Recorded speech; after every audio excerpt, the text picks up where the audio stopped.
comme nous l'avons évoqué juste dans notre reportage, Alexandre Delval vient de publier un ouvrage qui résonne avec une actualité brûlante. Son dernier livre s'intitule « Le nouvel ordre post-occidental. Comment la guerre en Ukraine et le retour de Trump accélèrent la grande bascule géopolitique ».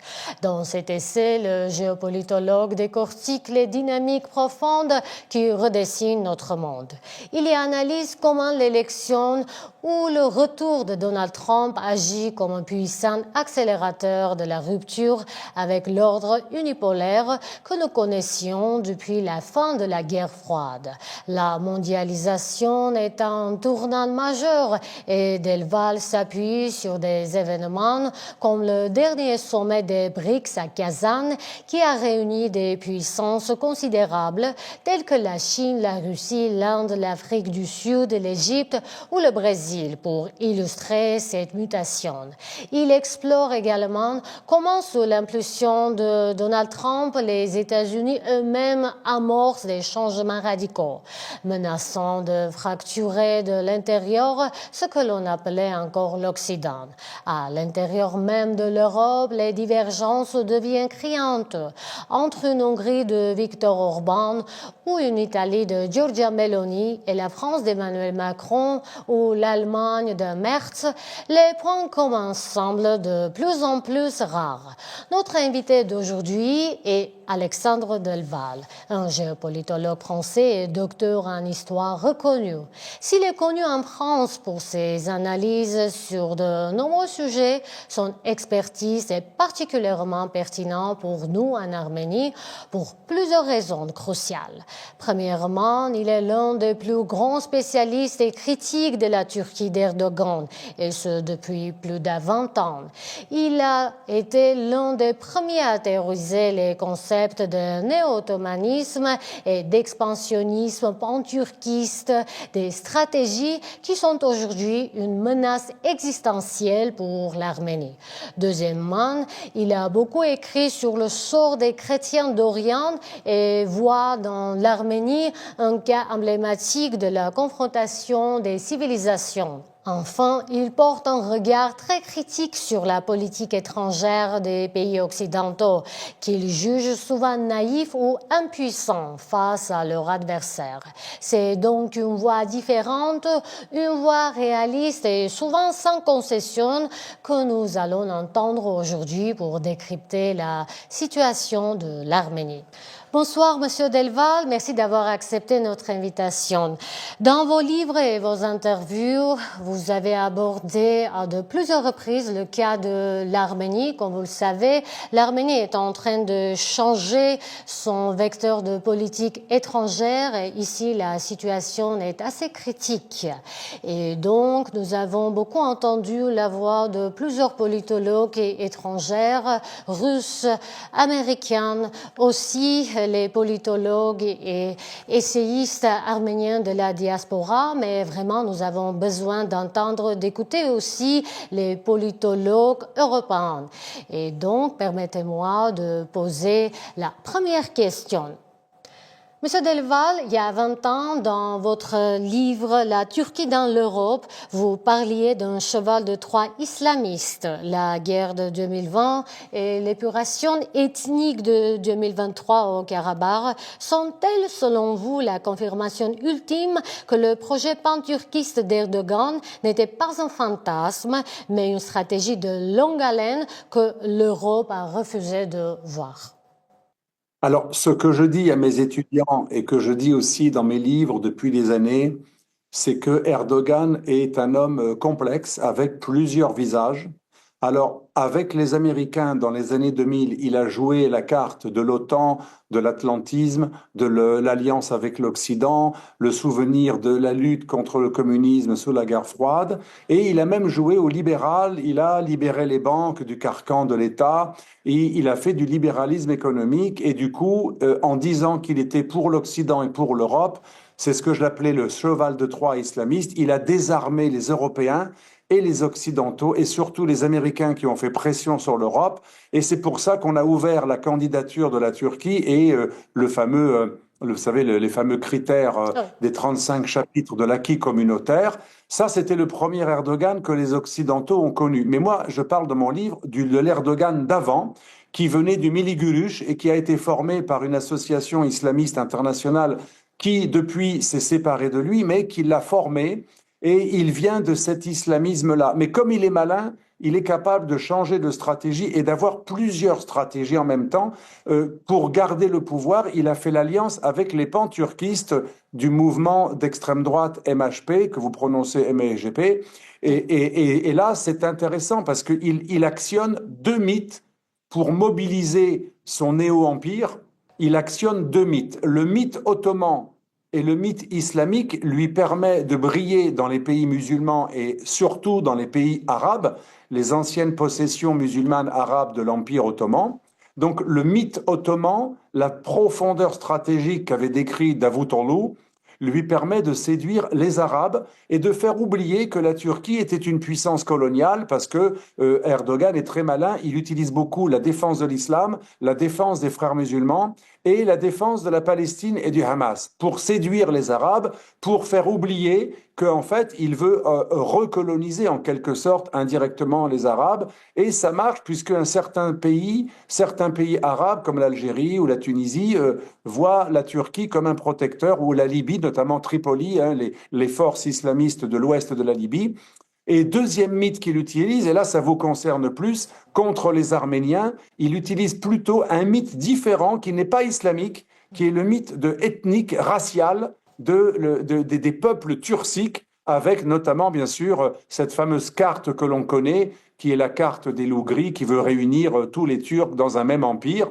Et donc c'est pour ça que je ne confonds pas les trois stratégies, parfois pro-occidentales, parfois islamistes néo-ottomans, et parfois pan-turquiste pour séduire l'extrême droite turque, pour rester au pouvoir, puisqu'il a perdu des voix. Il a réussi à survivre dans le pouvoir uniquement grâce à son alliance avec l'extrême droite depuis 2016. une de vos interviews, vous avez qualifié Erdogan de génie politique. Qu'est-ce qui vous a mené à cette conclusion? Alors bien sûr, ça peut choquer pas mal d'Arméniens de Oui. dire génie politique. J'ai parlé aussi du génie des djihadistes. Donc, bien sûr, ce n'est pas un terme qui est moral, bien ou mal. C'est un terme technique qui veut, quand je dis génie en géopolitique, ce n'est jamais une connotation morale, c'est une connotation d'efficacité. Et il faut avouer qu'en termes d'efficacité, Erdogan a été redoutable. Il a dépassé en longévité Atatürk lui-même. C'est le Atatürk à l'envers. Il résiste à tous les coups, à toutes les stratégies. À chaque fois qu'on le donne perdant, il revient avec un nouveau visage ou plusieurs visages à la fois. Et surtout, il a l'air. Beaucoup de gens croient qu'il est moyennement intelligent parce qu'il vient du peuple, il parle avec l'accent du peuple, Oui. mais il est beaucoup plus rusé. Il a cette ruse, vous savez, de la rue, comme Poutine, la ruse de l'animal politique qui a grandi dans la rue, qui a fait du foot, qui était dans les bas quartiers. Il a cette ruse. Moi, je connais ça puisque je viens de quartiers très, très pauvres. Et souvent, la personne qui vient des quartiers difficiles est plus malin. Il va être peut-être moins cultivé, mais plus malin. En ce sens, c'est un génie. Il a ce génie de la malice de l'homme de la rue qui est devenu très important et qui a une grande connexion avec le peuple. Rappelez-vous le jour où il a pris le paquet de cigarettes d'un jeune militant, il l'a déchiré devant lui et il a dit « Mes services te surveilleront pour être sûr que tu ne fumes pas ». Ça, c'est le génie politique de l'homme paternel qui joue au père de famille, qui joue un peu au parrain, presque le parrain mafieux, mais ça plaît beaucoup au peuple quand on fait le protecteur un peu mafieux comme ça. Moi, je vais t'aider à pas fumer. Et il a souvent ce genre d'attitude très populiste. Il séduit une partie du peuple encore aujourd'hui. Je suis allé en Turquie 2 fois cette année pour des raisons professionnelles et j'ai remarqué qu'il a encore des gens qui le suivent, beaucoup, moins qu'avant, mais il a une longévité extraordinaire et surtout, il a su jouer avec les Russes quand ça l'arrange, avec les Ukrainiens quand ça l'arrange. Il a donné des drones aux Ukrainiens, mais il aide à contourner l'embargo sur les produits russes. Il joue sur la Chine, en même temps l'Amérique. Il a même joué avec les djihadistes en Syrie contre Bachar el-Assad et contre les Kurdes. Si vous voulez, je ne dis pas qu'il est génie moralement Oui, ou philosophiquement, mais c'est génial au sens, comme on dit en italien, le trasformismo. Il est capable de jouer tous les rôles. C'est un véritable acteur qui joue tous les rôles. Rappelez-vous, quand il va voir les frères musulmans, il fait ce signe, oui, 4. oui, Le signe en arabe, c'est Rabia. 4, ça veut dire aussi le printemps arabe. C'est le signe des frères musulmans. Quand il va dans les meetings des islamistes, il fait ce signe. Mais quand il va voir les loups gris du parti MHP, il fait ce oui, signe, oui, le oui, signe des loups gris. oui, Et donc, c'est rien que ça montre que c'est un acteur. oui. Il joue plus. Et normalement, historiquement, l'idéologie des loups gris est opposée à l'idéologie des islamistes. Ce sont deux mythes totalement incompatibles, puisque, comme vous le savez, les auteurs du génocide des Arméniens étaient adeptes d'une vision raciale, linguistique, mais qui n'était pas du tout islamique, qui était même laïque, qui était même assez proche du pan-germanisme. Donc ce sont deux mythes au départ différents, mais il est génial parce qu'il arrive à réconcilier des mythes opposés. Il est le seul homme politique qui a réconcilié l'islamisme radical et le panturquisme. Dans cette nouvelle situation que l'Arménie se trouve, est-ce que vous croyez en amitié entre la Turquie et l'Arménie? J'en suis sûre que vous êtes au courant qu'actuellement Oui. l'Arménie et la Turquie font des efforts pour normaliser les relations bilatérales. Alors, pour la petite histoire, j'étais très ami avec Hrant Dink, qui a été tué, comme vous le savez, de 2 balles dans la tête en pleine rue par soi-disant un fou, etc. Et Hrant Dink croyait en la possibilité de l'amitié entre les deux peuples. Il ne parlait pas des gouvernements, mais il me disait souvent il faut tout faire pour qu'un jour il y ait même la paix entre l'Arménie et la Turquie. Et ça lui a été d'ailleurs, ça lui a valu quelques critiques hein, dans la diaspora arménienne parfois. Après, quand il est mort, plus personne n'a dit du mal de lui, mais avant, je me rappelle, avant sa mort, dans la diaspora arménienne, ça choquait cette idée. Et moi-même, il me disait, tu es trop caricatural, tu dois comprendre, nous avons intérêt à nous entendre, etc. Et je comprends que Pachinian veuille jouer cette carte, mais je pense que c'est un peu naïf. Je pense que c'est intelligent en absolu, Oui. mais est-ce qu'on peut faire confiance? Est-ce qu'on peut faire confiance au régime d'Erdogan pour ne pas ensuite trahir la parole? Pour comprendre, il suffit de voir ce que Erdogan a fait à Poutine. Erdogan a promis de désarmer les djihadistes en Syrie pendant la guerre civile dans les accords d'Astana et de Sochi. Et il avait promis de les désarmer et de les maintenir à Idlib et même de les faire partir. Qu'est-ce qu'il a fait? Il les a aidés à prendre le pouvoir contre Bachar al-Assad. Ça veut dire qu'il a fait l'inverse de la parole qu'il a donnée. On a beaucoup d'exemples comme ça aussi, hein, avec par exemple avec les Russes, il a aussi trahi les Russes sur des prisonniers qu'il ne devait pas relâcher pendant la guerre en Ukraine. Donc Erdogan est habitué à trahir ses paroles, à dire des choses et à faire autre chose, peut-être pas envers son peuple, mais en tout cas envers des acteurs faibles ou en difficulté. Erdogan est comme un scorpion qui va à un moment vous piquer. Hmm. On ne sait pas quand, et même s'il vous l'aide à traverser la rivière, le scorpion peut piquer la grenouille. Et on peut dire que Erdogan, son signe, je ne sais pas son vrai signe astrologique, mais il est comme le scorpion. Donc peut-être qu'il va respecter un accord avec Pachinian. Si Pachinian renonce à mettre la mention du génocide dans la Constitution, et si Pachinian renonce à la mention de la Constitution qui parle des terres arméniennes historiques, si Pachinian accepte de faire cette énorme concession, peut-être que Erdogan va trouver un intérêt en se montrant le grand homme de la paix, le pacificateur, et qu'il tiendra plus ou moins parole quelque temps, mais peut-être que non. Peut-être qu'il en profitera pour attaquer, à aider les Azéris à attaquer bientôt le corridor la région de Siomi. On ne sait pas. Pour être franc, je n'ai pas de certitude. Mais moi, je pense que l'histoire récente nous montre qu'un accord avec Erdogan, si vous êtes en position de faiblesse, n'est pas un accord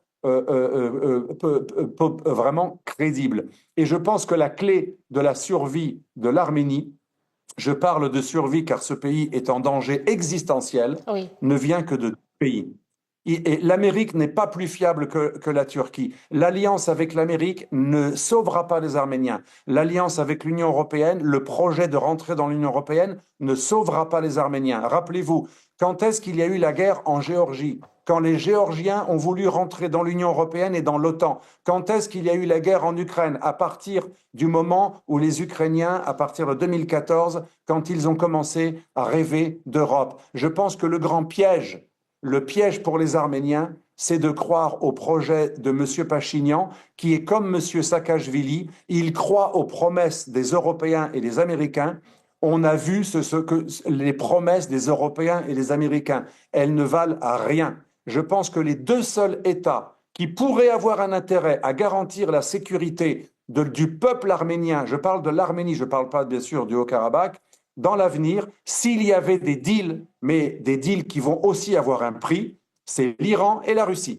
Et je ne suis pas du tout favorable au régime iranien. Je n'aime pas ce régime. Mais je raisonne en géopolitologue cynique qui se met à la place d'un acteur. Seuls deux États pourraient avoir un intérêt. Mais en échange, bien entendu, Et non plus la France?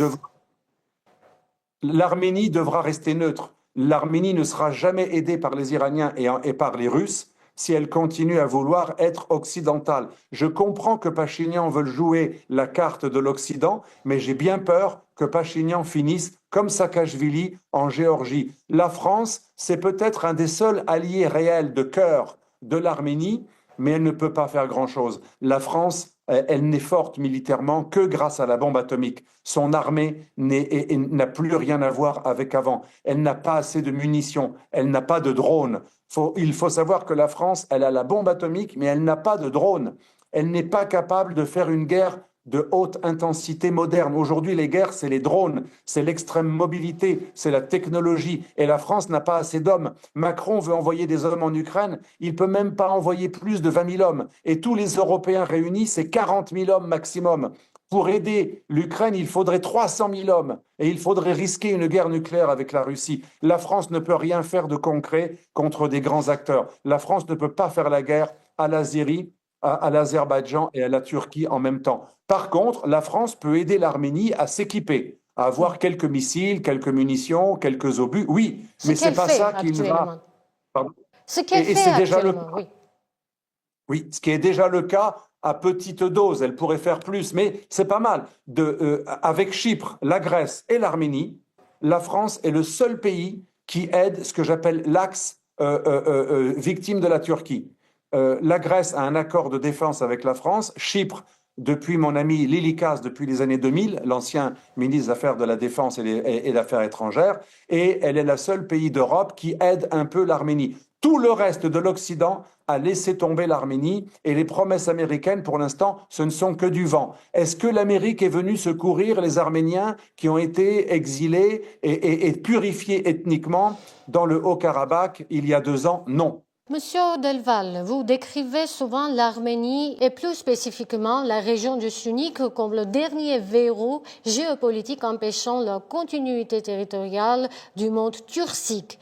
Avec la pression maximale pour le soi-disant corridor de Zangezur, ce verrou est-il sur le point de sauter? Et que signifierait sa rupture non seulement pour la région, mais aussi pour l'Europe et la Russie? Je pense que le verrou est en train de sauter. Un moment, quand il y avait eu des négociations avant la chute du Haut-Karabakh, il y avait des possibilités, des négociations que des pays comme la Russie ou l'Iran auraient pu mettre leur nez dans cette affaire et on aurait pu faire un système d'un corridor qui soit garanti par la Russie et par d'autres pays, pourquoi pas l'Iran.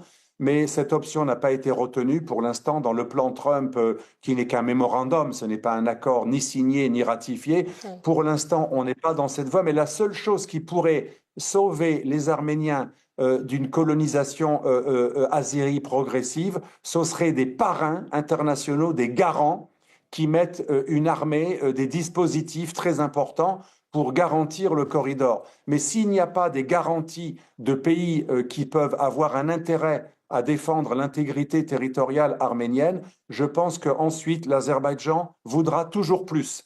Après, elle voudra agir beaucoup plus directement et élargir. Elle dira que ce n'est pas assez large, qu'il faut plus qu'il faut plus de volume pour le Nakhichevan, etc. Et elle voudra faire une jonction encore plus nette. Donc je pense que l'Arménie doit négocier avec Trump et avec la Russie et notamment avec ces deux pays une sorte de zone de free trade, une zone intermédiaire qui donnerait des gages aux uns et aux autres et en essayant de demander une protection maximum, un peu comme Zelensky qui retarde le traité de paix, il dit en attendant je veux des garanties. Je pense que l'Arménie a besoin de garanties sérieuses. Mais c'est difficile puisque malheureusement il y a la guerre en Ukraine qui empêche le dialogue entre l'Occident et la Russie. Donc j'ai bien peur que l'Arménie soit dans une situation très difficile. Donc l'Arménie n'a pas d'autre choix que de refaire un accord pour redevenir beaucoup plus amis avec la Russie. Je pense que c'est la seule solution. Malheureusement, la solution qui a été prônée par M. Pachinian, ça a été le rêve, l'Eldorado européen, l'Eldorado de l'OTAN, l'Eldorado américain. Ce rêve est un mythe qui va terminer comme la Géorgie et j'espère pas comme l'Ukraine. Quelle faute grave voyez-vous dans la diplomatie arménienne? Je pense que la faute grave, ce n'est pas une faute morale, parce que probablement les gens qui ont voté pour Pachinian, je les comprends, ils voulaient lutter contre la mentalité soviétique, contre la corruption, contre un petit peu cette Arménie post-soviétique qui est restée longtemps avec un système à l'ancienne. Je comprends qu'ils veulent la modernité et l'Occident. Malheureusement, les États ne choisissent pas leur géographie. La géographie, et c'est pour ça que je fais de la géopolitique, la géographie de l'Arménie ne permet pas d'avoir une Russie hostile. Et malheureusement, la Russie, ce ne sont pas des anges, ce n'est pas un État qui aide l'Arménie par philanthropie, elle aide l'Arménie si l'Arménie reste son satellite. Donc c'est terrible le destin de l'Arménie. Si l'Arménie veut être vraiment indépendante, le problème c'est qu'elle risque de vexer toujours quelques acteurs. Et donc elle n'aurait pas dû s'offrir comme ça à l'Occident. Elle aurait dû envoyer un message très clair, nous voulons être amis de l'Occident, mais nous ne voulons jamais rentrer dans l'Europe. Si l'Arménie déclare qu'elle ne voudra jamais rentrer dans l'Europe, jamais rentrer dans l'OTAN, du coup, elle va donner un signal à la Russie comme quoi elle pourrait être une terre neutre. Le seul espoir pour l'Arménie, c'est d'être neutre, c'est-à-dire en bon terme avec l'Occident et la Russie, voire même aussi avec l'Iran, avec qui il y a des intérêts communs. Mais bien sûr, elle doit bien sûr garder une base russe en Arménie et elle doit même donner quelque chose à la Russie pour que la Russie renforce ses troupes dans la base de Gyurmy en Arménie. Quand la guerre en Ukraine sera terminée, j'espère bientôt, peut-être que la Russie pourra à nouveau mettre plus de moyens pour garantir la sécurité arménienne. Mais le prix à payer, ce sera déclaré que jamais l'Arménie ne rentrera dans l'Union européenne et dans l'OTAN. C'est pas ce que je désire. Ce serait bien l'Arménie dans l'Union européenne. Oui. Mais si l'Arménie, comme la Moldavie, regardez la Moldavie, la présidente de la Moldavie a fait un référendum il y a un an pour mettre dans la Constitution l'adhésion à l'Union européenne. Eh bien, depuis, la Moldavie risque d'être le prochain théâtre de la guerre avec la Russie. La Moldavie s'est mise en danger en refusant une position neutre. Pourtant, l'opposition neutre était presque sur le point de gagner, mais on a fait voter beaucoup plus les Moldaves de la diaspora européenne en empêchant les Moldaves de Russie de voter. Donc les élections, pour moi, ont été quelque sorte truquées, puisqu'on a donné 10 fois plus de bureaux de vote aux Moldaves d'Europe qu'aux Moldaves de Russie. Mais avant que la diaspora vote, c'était les neutres qui avaient gagné, qui étaient premiers lors de l'élection. Donc on le voit bien, l'ingérence de l'Europe qui pousse des pays à adhérer à l'Union européenne, elle les met dans un embarras. Quand les Européens ont proposé l'accord d'association avec l'Union européenne à l'Ukraine, on a bien vu, ça a débouché sur l'Euromaïdan, parce que Barroso, l'ancien président de la Commission, c'est ce que je dis dans mon nouveau livre, Le Nouvel Ordre Post-Occidental, Barroso avait dit, c'est soit l'accord d'association avec l'Union européenne et l'argent, la prospérité, soit la Russie, c'est l'un ou l'autre. Et du coup, ce choix a été mortel pour l'Ukraine. C'est pareil pour l'Arménie. Ce genre de pays ne doit pas avoir choisi une alliance européenne contre la Russie. Les mauvais termes avec la Russie sont suicidaires. Oui, il faut être plus souple. Il faut être beaucoup plus souple. Pourquoi Pachinian a-t-il eu besoin de dire au monde que son rêve, c'était le rapprochement avec l'Amérique et remplacer la Russie par l'Amérique et adhérer à l'Union européenne? Ça ne va rien lui rapporter, car l'Union européenne ne va jamais envoyer d'hommes pour mourir contre la Turquie et l'Azerbaïdjan. Jamais. Même l'Azerbaïdjan tout court. Pourquoi? Parce que l'Union européenne dépend du gaz azéri, qui d'ailleurs utilise aussi du gaz russe. On le sait, ils mélangent les deux gaz, mais je pense que ça a été très imprudent. Je pense que la personne qui ressemble le plus à Pachinian, c'est Saakashvili. Il était peut-être honnête, hein, il était anticorruption, il était peut-être sincère, mais Saakashvili a mis la Géorgie dans un énorme problème en 2008, hein, avec cette guerre qu'il ne pouvait pas gagner.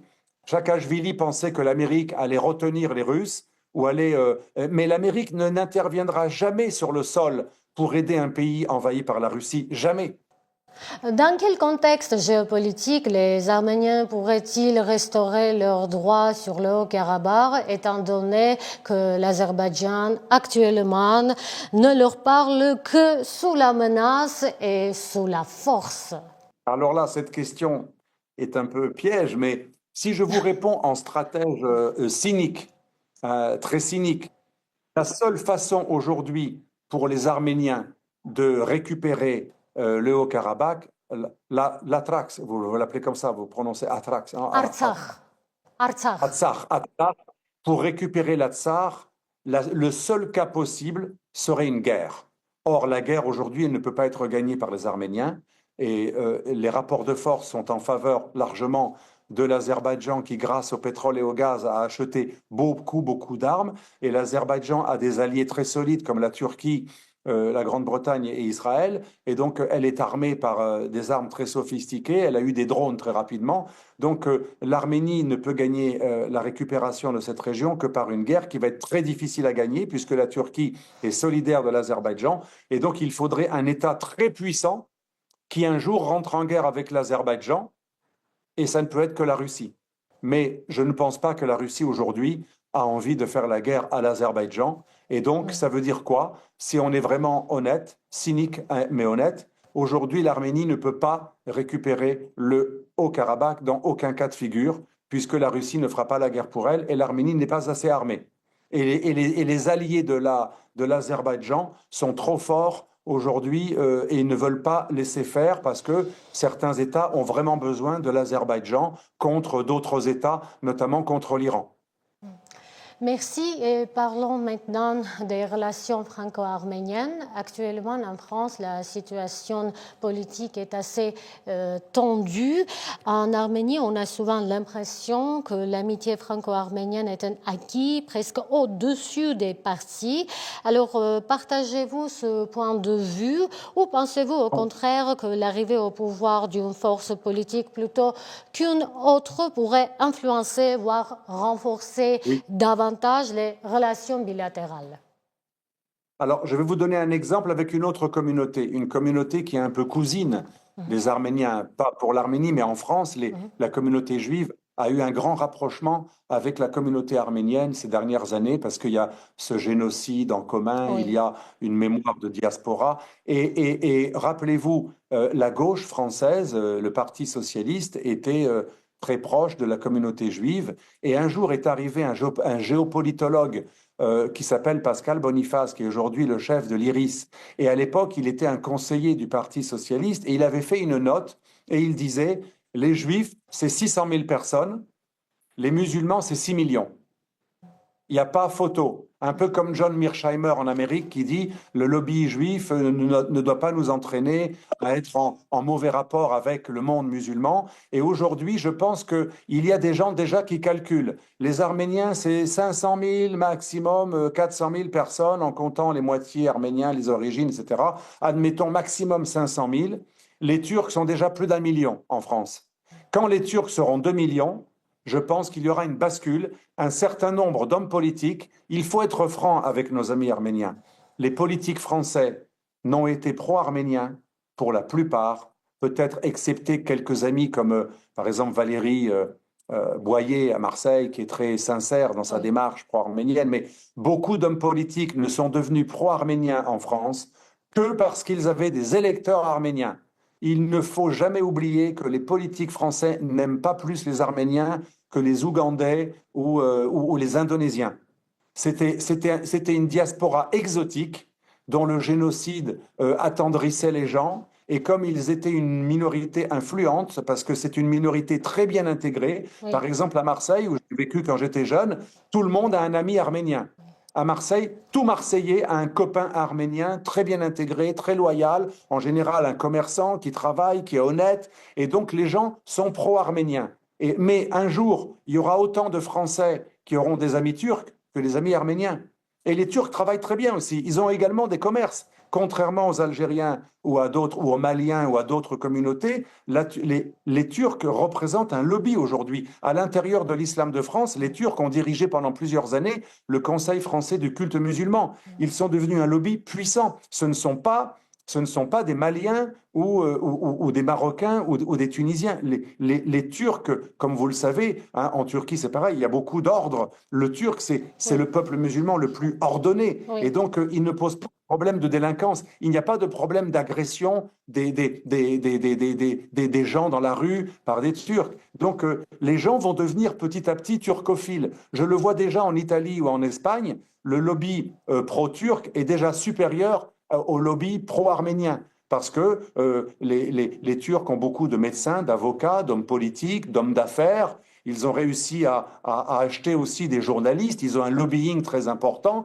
Et donc, le lobby turc, à un moment, va dépasser le lobby arménien en France. Donc, la France, ça va rester le pays le plus pro-arménien, mais ça va être de moins en moins visible. Et pour répondre rapidement à votre question, quand la gauche extrême aura plus de poids, j'espère jamais, mais si la gauche extrême aura plus de poids, je pense que même si historiquement les communistes en France ont souvent été des grands amis de l'Arménie, Mhm. pour plein de raisons, parce que la Oui, Turquie était dans l'OTAN, la mémoire du génocide, aussi beaucoup d'Arméniens votaient communistes il y a longtemps, parce que c'était des gens qui venaient, ils étaient pauvres au départ, etc.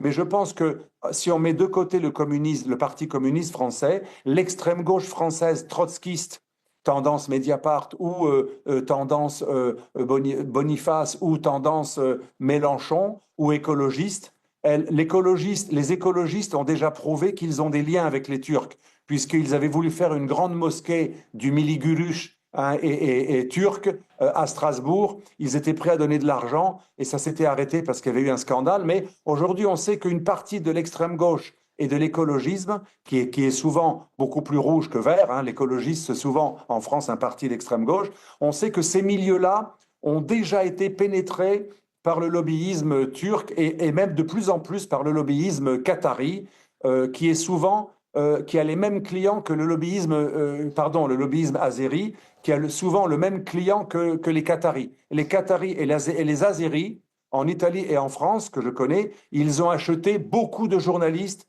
et ils commencent à acheter beaucoup de politiques, la fameuse caviar gate. oui. Alors, pensez-vous que la communauté arménienne de France, qui est assez notable, plus de 600 000 Arméniennes il y a en France, si je ne me trompe pas, doivent soutenir les républicains, soit la Renaissance? Je parle des partis. Moi, je pense que la seule force en France qui défend les chrétiens d'Orient, car si on raisonne en global, il faut voir les Arméniens comme une des minorités des chrétiens d'Orient en France, comme les Assyro-Chaldéens de Turquie, comme les araméophones d'Irak ou de Syrie. Le seul parti qui défend beaucoup les chrétiens d'Orient, effectivement, c'est les républicains de M. Retailleau. Mais je pense que toute la droite en général, pas Renaissance peut-être uniquement grâce au fait que Macron a eu beaucoup de problèmes avec la Turquie. N'a pas été en bon rapport avec la Turquie pendant tout son mandat, ça c'est vrai. Et ma toute dernière question, Monsieur Delval, pour notre audience arménienne, il m'intéresse beaucoup. D'où vient votre intérêt envers la cause arménienne? Alors, mon intérêt envers la cause arménienne, c'est purement personnel. Quand j'étais à Marseille, j'avais un très bon copain. Malheureusement, je l'ai un peu perdu de vue. J'espère qu'on se retrouvera. Il s'appelait Derderian. Et il était arménien et ça me fascinait d'écouter la façon dont il parlait de sa communauté. Ensuite, j'ai rencontré dans des conférences sur le génocide des gens qui avaient un journal à Marseille, un tout petit journal arménien. Et ils m'ont sensibilisé à tout cela. Et surtout, là, c'était purement personnel, hein, c'était pas du tout militant. Et quand j'ai écrit mon livre sur la Turquie, pas du tout pour les Arméniens, j'avais écrit un livre, La Turquie dans l'Europe, un cheval de Troie islamiste, qui n'était pas non plus contre la Turquie. Je montrais juste que Erdogan avait un projet qui n'était pas du tout pro-occidental, pro-européen. Je montrais que Erdogan utilisait l'Europe pour en fait détruire le pouvoir des militaires kémalistes chez lui. Et je parlais beaucoup de la Turquie. C'était en fait la stratégie d'Erdogan d'utiliser le droit européen et l'alliance avec l'Amérique pour démanteler le pouvoir des militaires qui étaient kémalistes et laïcs pour en fait réislamiser la Turquie. J'ai appelé ça la stratégie de cheval de Troie et j'expliquais aussi que la Turquie ne pouvait pas rentrer dans l'Union européenne, qu'on l'aime ou pas, hein, c'était purement structurel puisqu'il y avait le problème de Chypre. Mais le fait d'avoir parlé de la Turquie d'une manière assez critique, puisque j'avais même influencé à l'époque la droite et le parti de Sarkozy, j'avais fait beaucoup de conférences sur le fait que la Turquie ne devait pas rentrer dans l'Union européenne. Bien sûr, ça a beaucoup plu à une certaine partie de la communauté arménienne, et c'est là que j'ai connu beaucoup d'Arméniens dans de nombreuses conférences, non pas sur l'Arménie, mais sur mon livre qui expliquait pourquoi la Turquie ne devait pas rentrer dans l'Union européenne. Et voilà comment j'ai rencontré beaucoup d'associations et de personnes arméniennes au-delà de l'histoire personnelle des amis à Marseille. Merci beaucoup. J'espère un jour vous voir en Arménie, à Yerevan, et voir vos livres traduits en arménien. En tout cas, tout ce que je peux souhaiter aux Arméniens, c'est la paix. Le Merci plus beaucoup. important, c'est la paix. Mais une paix qui ne soit pas une autodestruction, qui ne soit pas un déshonneur total, bien sûr. Merci beaucoup d'être avec nous ce soir. Notre invité était Alexandre Delval, géopolitologue, essayiste et docteur en histoire. Son nouvel ouvrage intitulé Le nouvel ordre post-occidental, comment la guerre en Ukraine et le retour de Trump accélèrent la grande bascule géopolitique est disponible en librairie en France. Vous pouvez également le commander en ligne.